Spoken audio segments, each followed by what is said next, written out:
उत्तराखंड में कर्मचारियों और खासकर आंगनबाड़ी कार्यकर्ताओं के लिए बड़ी और राहत भरी खबर सामने आई है।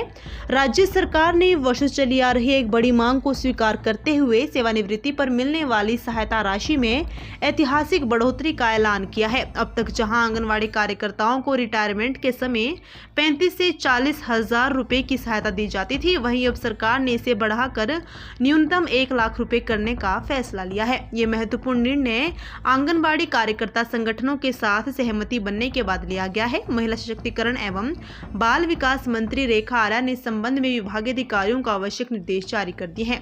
ये नई व्यवस्था आगामी वित्तीय वर्ष यानी 1 अप्रैल से लागू होगी। इसके बाद जो भी आंगनबाड़ी कार्यकर्ता सेवानिवृत्त होंगे उन्हें इसका सीधा लाभ मिलेगा। सचिवालय स्थित HRDC सभागार में आयोजित बैठक के दौरान मंत्री रेखा आर्या ने बताया कि वर्तमान व्यवस्था में सेवानिवृत्ति लाभ बेहद कम था, जिसे बढ़ाने की लंबे समय से मांग की जा रही थी। उन्होंने कहा कि इस राशि को बढ़ाने के लिए आंगनबाड़ी कार्यकर्ताओं से 300 रुपये प्रति माह योगदान की आवश्यकता थी। इसके लिए उनकी सहमति लेना जरूरी था। अब सहमति बनने के बाद इस प्रस्ताव को लागू कर दिया गया है। बैठक में मंत्री ने एकल महिला स्वरोजगार योजना की भी जानकारी दी। उन्होंने बताया कि अब तक राज्य के 6 जिलों से 504 प्रस्तावों को स्वीकृति दी जा चुकी है। शेष जिलों से प्राप्त आवेदनों पर प्रक्रिया जारी है। स्वीकृत आवेदकों को धनराशि जारी करने के लिए जनवरी के पहले सप्ताह में विशेष कार्यक्रम आयोजित किया जाएगा। इसके अलावा बैठक में नंदा गौरा योजना की भी समीक्षा की गई।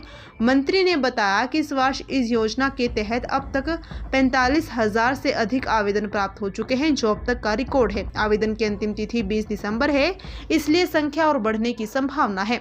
उन्होंने अधिकारियों को निर्देश दिए कि 15 जनवरी के आसपास पात्र लाभार्थियों को धनराशि जारी कर दी जाए। आंगनबाड़ी कार्यकर्ताओं की पदोन्नति को लेकर भी बड़ी जानकारी सामने आई है।